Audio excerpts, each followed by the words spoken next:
मेरी तरफ से कुछ बातें आप लोगों के लिए क्या है समझिए। ये मैंने पहले भी कहा था कि सर 2023 में काफ़ी सारे पेपर होने वाले हैं। मैंने उस दिन भी आपको पीपीटी में दिखाया था कि आपके सामने कई सारे अपॉर्चुनिटी हैं, पर्टिकुलरली सीजीएल है, उसके बाद आपका सीएचएसएल है, और सीएचएसएल के तो मेरे भाई दो दो पेपर होने वाले हैं, ठीक है। उसके बाद आपका एमटीएस है, इस एमटीएस के भी आपके दो दो पेपर होने वाले हैं। उसके बाद फेज़ 11 है आपका, ठीक है। फिर उसके बाद आपका सीपीयू का पेपर है, आपका भी जीडी का भी पेपर है। तो कई सारे पेपर बैक टू बैक होने वाले हैं, इनके प्री हैं तो इनके मेंस भी हैं। यानी हम अगर बात करते हैं औसतन हर किसी की वैकेंसी की, इसके पास भी कुछ है, इसके पास भी कुछ है, इसके पास भी कुछ है। तो इस बार अगर कोई बच्चा वाकई में डेडिकेटेड है, जिसने पिछले 2-3 सालों में अपने आप को बनाया है, भुनाया है, मेहनत की है, उसके अंदर एक आग है आगे बढ़ने की, तो इनमें से कोई ना कोई यूँ समझ लो कि एक जाल फेंकेगा तो कोई ना कोई मछली फंसी जाएगी, वो वाली बात है, ठीक है। तो आपको क्या काम करना है? काम नंबर 1 तो आपको मेरे भाई ये करना है कि आपको फॉर्म सबके भरने हैं। फॉर्म नहीं छोड़ना किसी भी सिचुएशन में। अगर आपका एज है, अगर आपकी क्वालिफिकेशन है, तो फॉर्म आपको भरना ही भरना है, बैक टू बैक जितने पेपर होंगे उनके। दूसरी बात, क्या सिर्फ फॉर्म ही भरने से काम हो जाएगा, नौकरी मिल जाएगी? बताओ। फॉर्म भर दिए, हो गया सिलेक्शन हमारा? लीजिए सर, आप बोले थे फॉर्म भरने को, तो फॉर्म भर दिया, हमारा हो जाएगा सिलेक्शन? सर नहीं होगा यार। फॉर्म भरने से सिलेक्शन होता तो हर किसी का हो जाता, फिर आप ही का क्यों होता बताइए? समझ रहे हैं मेरी बातों को? तो अब यहाँ पर हम क्या करेंगे, तो फॉर्म भरने से नहीं होगा, यहाँ पर अपनी एक बहुत ही ज़बरदस्त स्ट्रेटजी बना के चलनी है, और आज से ही चलनी है। जैसे मैं अगर आपकी जगह होता ना, तो मैं ऑनेस्टली बताता हूँ मैं अपनी स्ट्रेटजी कैसे रखता है यहाँ पे।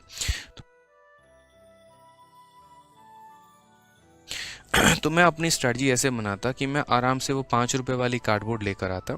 उस कार्डबोर्ड के मैं यहाँ पर कई सारे भाग करता। देखो मैं जैसे बताता हूँ मेरी स्ट्रेटजी कैसे होती थी हमेशा, ठीक है। कुछ नहीं करना होता था, बस एक ऐसा छोटा सा कार्डबोर्ड लेके आऊँगा 5 रुपए वाली स्टेशनरी की दुकान से, इतना बड़ा, ठीक है, बड़ा वाला, कंजूसी मत करना, 5 रुपए वाली लेके आना। यहाँ पर मैं एक तरफ है ना ऐसे, यहाँ पर मैं एक तरफ क्या करता था, अपना प्लानर लिखूंगा। प्लानर मतलब मेरे पास कितने दिन बचे हुए हैं।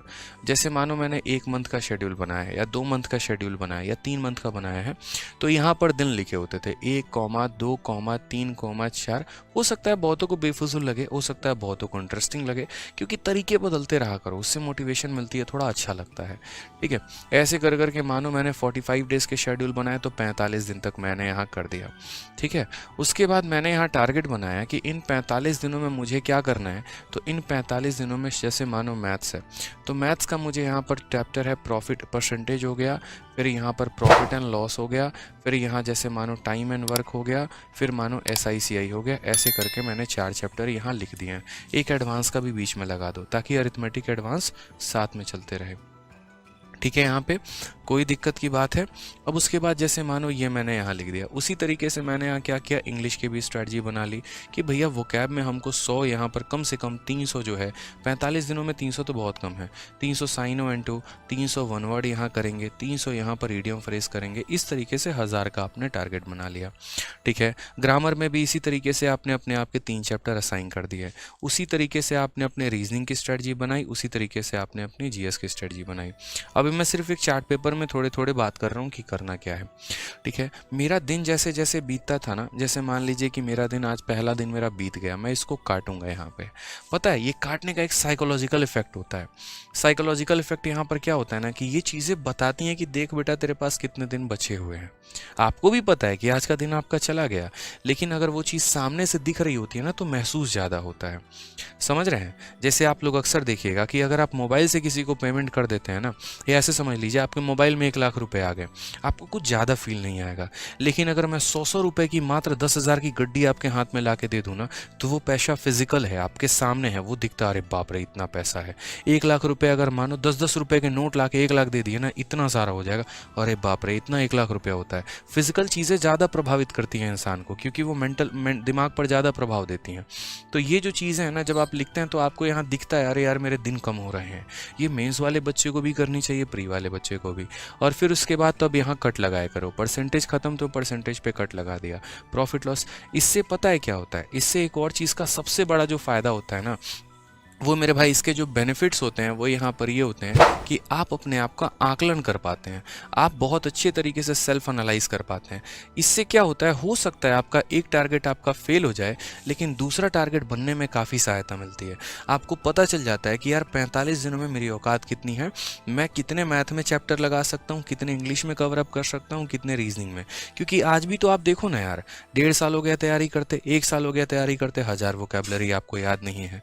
तो कम से कम ये तो बताएगा कि तुमने 45 दिनों में क्या कमाया है। जितने आपके यहाँ पर चार्ट में कट लगे होंगे समझ लीजिए मेहनत आपने उतनी ही की है, और कट नहीं लगा है तो मतलब आपने नहीं की है। तो सबसे बड़ा आकलन यही है।